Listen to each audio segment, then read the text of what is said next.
জায়ের বাবাকে নিজের বাবা সাজিয়ে এসআইআর তালিকায় নাম তোলার অভিযোগ বিজেপি সদস্যের বিরুদ্ধে। আর কয়েকদিন বাকি এসআইআর এনুমারেশন ফর্ম জমা দেওয়ার শেষ তারিখ। আর এরই মধ্যে বনগাঁ ব্লকে ধর্মপুকুরিয়া গ্রাম পঞ্চায়েতের সবাইপুর 95-68 বুথের বিজেপি সদস্য মমতা মণ্ডলের বিরুদ্ধে তথ্য গোপন করার অভিযোগ তুলে মহকুমা শাসকের দ্বারস্থ হলেন তৃণমূল কর্মীরা। তৃণমূল কর্মী ইমরান মণ্ডল বলেন যে আমরা BLO2 এর কাছ থেকে জানতে পারি যে সবাইপুরের বাসিন্দা মমতা মণ্ডলের জায়ের বাবা পাঞ্চিতার বাসিন্দা গৌরাঙ্গ চৌধুরীকে বাবা সাজিয়ে এসআইআর তালিকায় নাম তোলার জন্য আবেদন করেছেন। উনি মারাকার পরিবারের লোক। অতি শীঘ্রই তার সদস্য পদ খারিজ করা হোক এবং ভোটার তালিকা থেকে তার নাম বাদ দেওয়া হোক। এই ব্যাপারে আমরা বনগাঁ মহকুমা শাসকের এর কাছে অভিযোগ জানিয়েছি। বললাম 68 নম্বর পার্টে আমাদের বিজেপি মেম্বার আছে মমতা মণ্ডল বলে, উনি আমাদের পাঞ্চিতার একজনকে বাবা সাজিয়ে, গৌরাঙ্গ চৌধুরী বলে তাকে বাবা সাজিয়ে ভোট, SC কার্ড এবং বিভিন্ন ধরনের জালি কাগজ তৈরি করেছে। আমরা ওখানকার BLA2 মাধ্যমে জানতে পাই যে এইগুলো করেছে।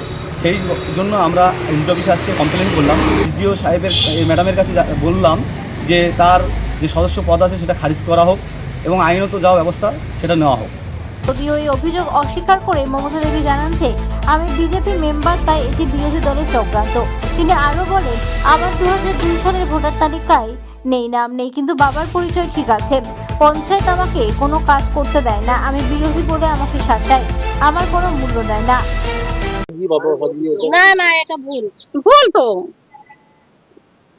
সাজিয়ে বাবা। দুই ছেলে কি আপনার নাম ছিল? না আমার বাবার নাম রয়েছে, আমরা দুই বোন। এই যে বিরোধী এমপি বিরোধী মেম্বার, আমি বিজেপির মেম্বার, তার জন্য চক্রান্ত। আমি তো বিরোধী বলে আমার অনেক শাসায় ওরা, এইভাবেই তো শাসায়। একটা কাজে গেলে কোনো কাজ আমার করতে দেয় না ওরা। আমি শুধু মেম্বারই হয়েছে, আমার কোনো মূল্য নেই মেম্বারের, আমার কোনো মূল্য দেয় না ওরা। মানে ধর্মপুকুরিয়া গ্রাম পঞ্চায়েতের প্রধান তৃণমূল নেতা তাপস মণ্ডল বলেন যে আমরা ঘটনাটি জানি। মমতা মণ্ডল অন্য একজনকে বাবা সাজিয়ে এসআইআর এর এমন আরেকজনের ফর্ম পূরণ করেছেন, অন্যকে নিজের বাবা পরিচয় দিয়ে ম্যাপিং করার চেষ্টা করছেন। মমতা মণ্ডল যে সবাইপুরের 68 নম্বর বুথের আমাদের বর্তমান পঞ্চায়েতের মেম্বার, উনি 2002 সালে ভোটার তালিকায় নিজের নাম নেই। যে ফর্ম ফিল আপ করেছেন সেখানে ওনার বাবার যে লিঙ্ক দিয়েছে, সেই বাবা আমাদের চাঁদা চাঁদাতে ওনার যে বাবা সাজিয়েছে সেটা অবৈধ, সেটা ওনার বাবা নয়, কারণ সেটা সম্পূর্ণভাবে অবৈধ। এটা যাকে বাবা সাজিয়েছে তার নাম গৌরাঙ্গ চৌধুরী।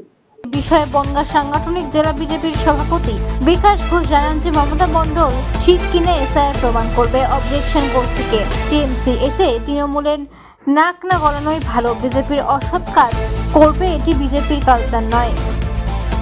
মমতা মণ্ডল সে ধর্মপুকুরিয়া পঞ্চায়েতের মেম্বার, সে তার বাবা সাজিয়েছে কি না সেটা এসআইআর প্রমাণ করবে।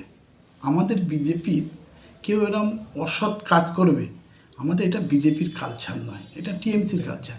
আর এটা এসআইআর হচ্ছে ইয়ে করবে, প্রমাণ করবে, তার আইন আছে, আইনি ব্যবস্থা নেবে, বা এসআইআর রয়েছে, এসআইআর আমাদের যে নির্বাচন কমিশন সেটা তিনি বুঝবে। এখানে আমার মনে হয় টিএমসির পেছনে হাত না গলানোই ভালো। কেন